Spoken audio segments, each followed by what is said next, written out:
우리 함께 따라해 보겠습니다. 진리가 너희를 자유케 하리라. 아멘. 아주 유명한 말씀입니다. 하지만 많은 사람이 이 문장을 잘 알고 있지만 진리가 너희를 자유케 한다는 말씀이 전하는 뜻은 잘 모르는 것 같습니다. 예수님은 우리에게 무엇을 주기를 원하시느냐? 자유를 주기를 원하시는 줄로 믿습니다. 실제로 예수님께서 첫 공생의 설교를 하실 때 이사야의 예언을 인용하시면서 이렇게 말씀하셨습니다. 나를 보내사 포로된 자에게 자유를, 눌린 자를 자유케 하기 위해서 하나님이 나를 보내셨다고 증거하십니다. 그리고 예수님께서 그 설교를 마치시고 저희에게 이렇게 말씀하십니다. 이 말씀이 오늘날 너희 삶에 응하였느니라. 이 말씀이 오늘 예배하는 저와 여러분들의 삶에서도 이루어지기를 주님의 이름으로 축원드립니다. 자유를 얻기 위해서는 반드시 필요한 전제 조건이 있습니다. 예수님이 주시는 자유를 얻기 위한 필수 조건이 뭔지 오늘 말씀 31절로 32절에 자세히 기록됩니다. 그러므로 예수께서 자기를 믿은 유대인들에게 이르시되 너희가 내 말에 거하면 참 내 제자가 되고 진리를 알지니 진리가 너희를 자유케 하리라. 우리가 예수님의 말씀 안에 거하는 참된 주님의 제자가 되면 진리를 알게 되고 그때 비로소 그 진리가 우리를 자유케 한다는 말씀입니다. 한 문장으로 요약하면 이렇습니다. 진리로 자유케 되려면 내 말에 거하는 참 제자가 돼야 한다는 겁니다. 예수님의 말씀 안에 거하는 참된 제자가 되지 못하면 진리를 알지 못하기 때문에 진리가 자유케 할 수 없고 도리어 죄의 노예로 살아갈 수밖에 없다는 말씀입니다. 주님의 말씀 안에 거하는 참된 제자가 누구일까요? 이 말씀을 알려면 그 반대를 생각해 보면 됩니다. 참된 제자의 반대는 어떤 제자가 있다는 겁니까? 거짓 제자가 있다는 겁니다. 그들이 누구인지를 살펴보면 이 말씀의 뜻이 분명해집니다. 예수님의 말씀 안에 거하지 않는 대표적인 거짓 제자는 누구일까요? 오늘날 사회적인 무리를 일으키고 있는 이단 사이비 집단들입니다. 우리나라의 이단 사이비는 크게 두 줄기가 있습니다. 첫째는 국내산이에요. 국내에서 발단한 이단 사이비가 있는데 그 원조가 통일교입니다. 통일교에서 나온 아류들이 있는데 그게 바로 신천지와 JMS입니다. 신천지의 이만희와 정명석은 통일교 출신이에요. 젊은 시절에 통일교에서 교리를 배우고 자기 나름대로 그 잘못된 교리를 또 수정해가지고 이단 교파를 만든 겁니다. 신천지의 정식 이름은 예수교 증거 장막 선전인데 이름에는 예수가 있지만 예수님과 전혀 상관없고요. JMS는 기독교 복음 선교회인데 기독교 복음하고는 전혀 상관없는 단체입니다. 또 한 줄기는 외국에서 유입된 이단 사이비가 있어요. 그 이단 사이비의 원조는 안식교입니다. 제7일 안식일 예수 재림교회라는 명칭을 가지고 있는데 여기서 여호와의 증인, 몰몬교, 최근에 많은 포교 활동을 하고 있는 하나님의 교회는 다 안식교에서 나온 아류들입니다. 이단 사이비의 몇 가지 특징이 있습니다. 여러분 이걸 꼭 기억하십시오. 이단 사이비는 예수 그리스도가 아니라 자신들의 교주를 메시아로 신격화하고 우상화합니다. 하나님의 교회라는 교회를 대표적으로 예를 들면 본래 이 교회는 안상홍 하나님의 교회였습니다. 안상홍이 죽었어요. 그러니까 안상홍의 아내인 장길자, 여성이거든요. 그 장길자를 하나님으로 믿는 교회입니다. 그래서 어머니 하나님이라는 교리를 만들어낸 거예요. 엉터리죠. 그들뿐만 아니라 대한민국에는 예수 호소인이 무려 50여 명에 달합니다. 자기가 예수님이라는 거예요. 천하에 구원받을 이름을 다른 이름을 주신 바가 없는 줄로 믿습니다. 우리의 삶의 그리스도는 오직 예수님 한 분뿐이십니다. 이단 사이비의 또 다른 중요한 특징은 십자가와 부활을 믿지 않습니다. 고난 없이 영광만 추구합니다. 나를 따르려면 자기를 부인하고 내 몫에 된 자기 십자가를 지고 나를 따라야 된다는 예수님의 말씀은 가르치지 않습니다. 우리는 영광과 축복만 누리면 된다고 가르칩니다.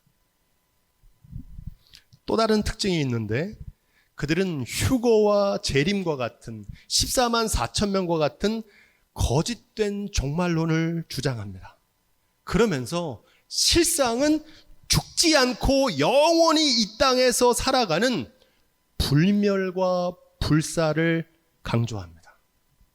한마디로 이 땅에서 천년 만년 사는 육체적인 영생이 있는 것처럼 미혹합니다.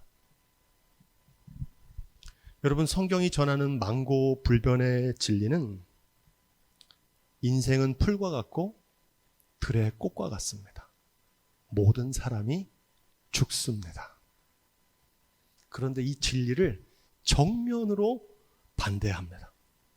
한 가지 특징을 더 살펴보면 이 모든 이단 사이비의 특징은 현세적입니다. 현세적이란 말은 이 땅에 대한 관심이 많다는 거예요. 물질적인 축복, 세속적인 성공을 신앙의 목표로 둡니다. 정통교회는 정교 분리라는 헌법의 원칙을 지키는데 이들은 정교 일치를 추구합니다. 그래서 세상의 권력과 손을 잡아요. 겉보기에는 유사하지만 목적이 다릅니다. 그래서 사이비입니다. 개인의 영혼을 살리는 게 아니라 파괴하고 그의 인생과 과정과 사회생활을 파탄에 빠지게 합니다. 끝이 다르다는 게 이 단입니다. 진리로 자유케 하지 않고 거짓으로 억압합니다. 노예로 만듭니다. 너희가 내 말에 거하면 참 내 제자가 되고. 여러분, 이 말씀은 이단 사이비들에게만 해당되는 말씀이 아닙니다. 실제로 예수님께서 이 말씀을 지금 누구에게 하고 있는지 살펴보면 분명해집니다. 우리 31절을 읽어볼까요? 그러므로 예수께서 자기를 믿은 유대인들에게 이르시되 너희가 내 말에 거하면 참 내 제자가 되고. 아멘. 누구한테 하시는 말씀입니까? 예수를 믿는 유대인들에게 하시는 말씀입니다. 이건 이방인 불신자에게 하는 얘기가 아닙니다. 거짓 제자는 이단 사이비들만이 아닙니다.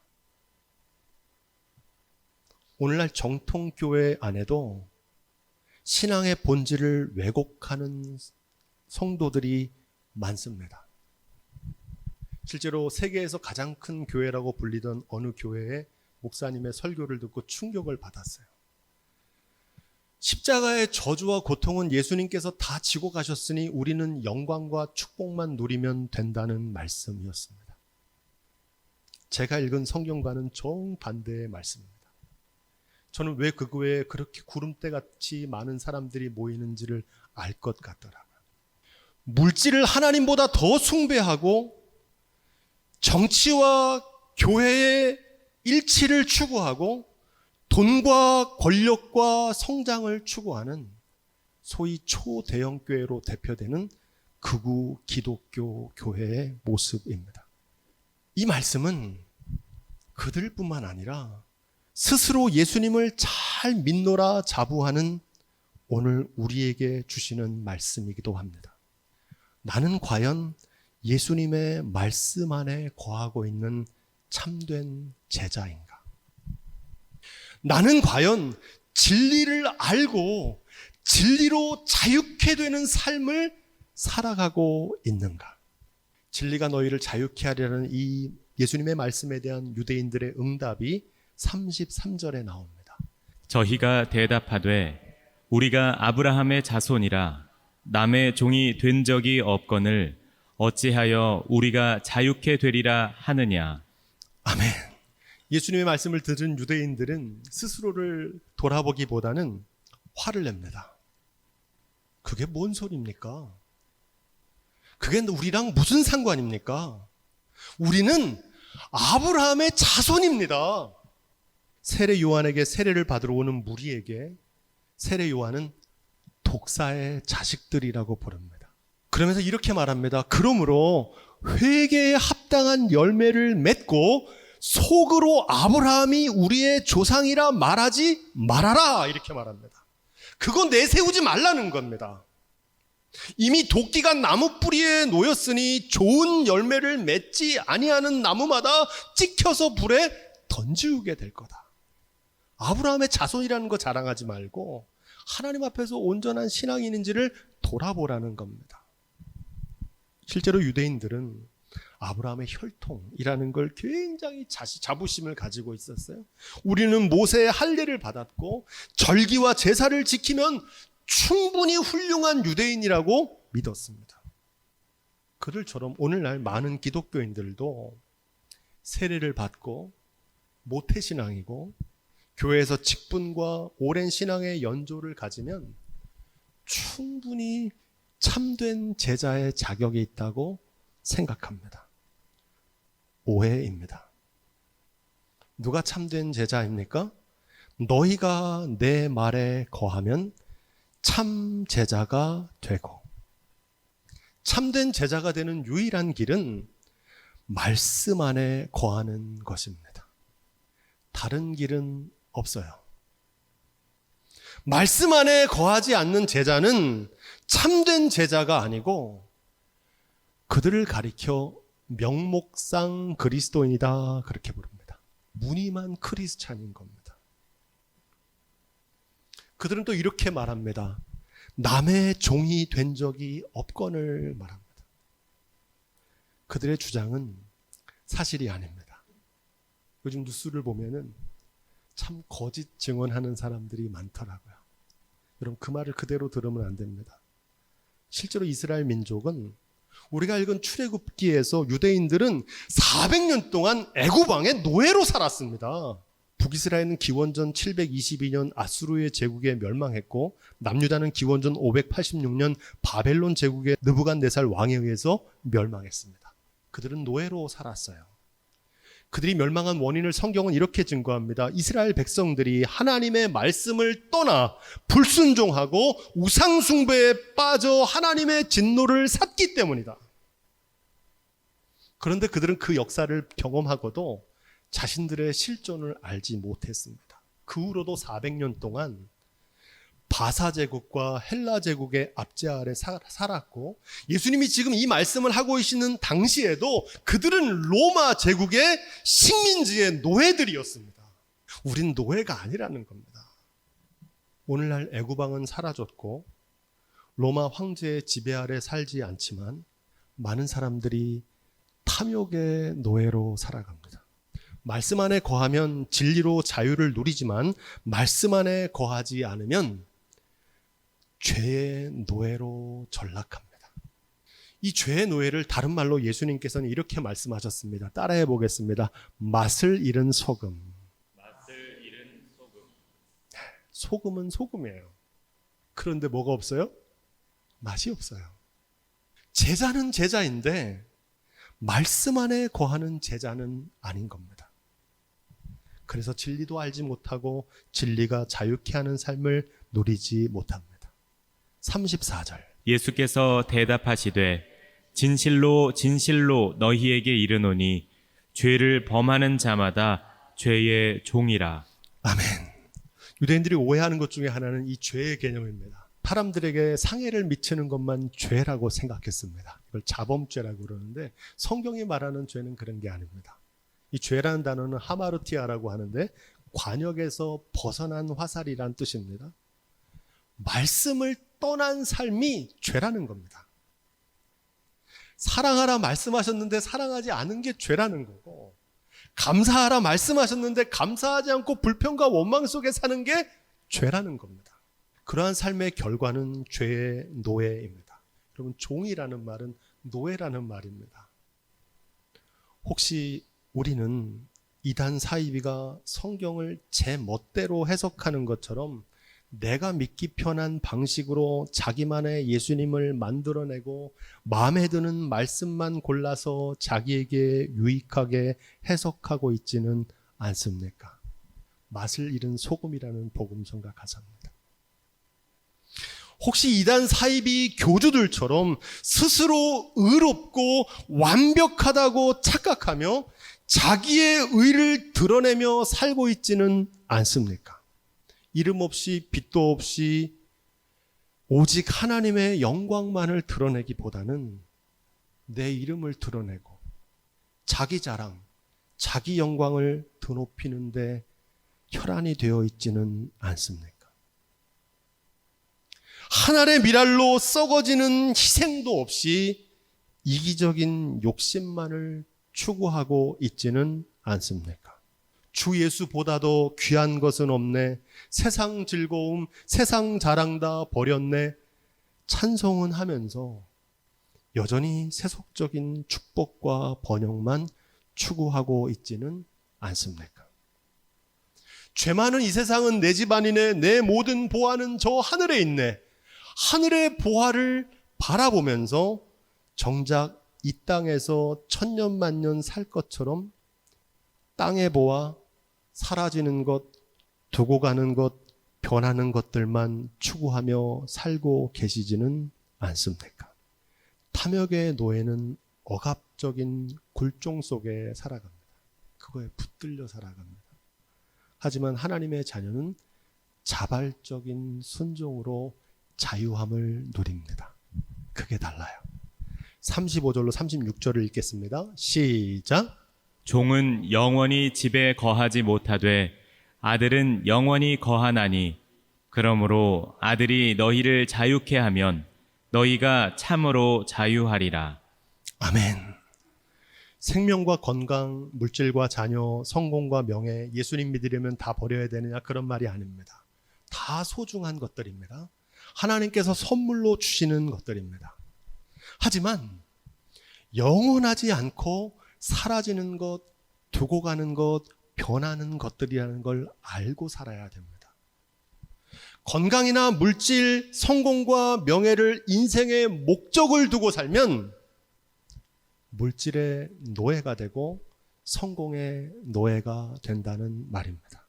하나님이 주시는 것으로 받아야지 내가 그걸 쟁취하려고 자신의 인생을 걸고 사는 게 노예입니다. 오늘날 기독교인들은 동일한 성경과 동일한 하나님을 믿고 있지만 어떤 이들은 탐욕을 쫓아 탐욕의 노예로 살아가고 어떤 이들은 하나님의 영광을 추구하며 하나님의 아들로 전혀 다른 삶을 살아갑니다. 진리를 알면 진리가 자유케 하는 삶을 살지만 진리를 알지 못하면 평생을 거짓에 사로잡혀 노예로 살아갑니다. 출애굽기에 나오는 이스라엘 백성들처럼. 여러분, 그들의 인생은 400년 동안 뭐 하는 일이었습니까? 성을 쌓고 피라미드를 짓는 게 인생의 목표였어요. 하나님은 그들을 그런 인생에서 구출하셔서 하나님을 섬기며 살아가는 하나님의 백성으로 구원해 주시기를 원하십니다. 그게 출애굽기의 주제입니다. 진리로 자유케 되려면 먼저 진리를 알아야 되고, 진리를 알려면 어떻게 해야 됩니까? 먼저 주님의 참된 제자가 되어야 됩니다. 주님의 참된 제자가 되려면 어떻게 해야 됩니까? 예수님의 말씀 안에 거하야 합니다. 그 비결이 29절로 30절에 나옵니다. 29절로 30절 함께 읽습니다. 시작. 나를 보내신 이가 나와 함께 하시도다. 내가 항상 그의 기뻐하시는 일을 행함으로 나를 혼자 두지 아니하셨느니라. 우리가 지난 주일에 배웠죠.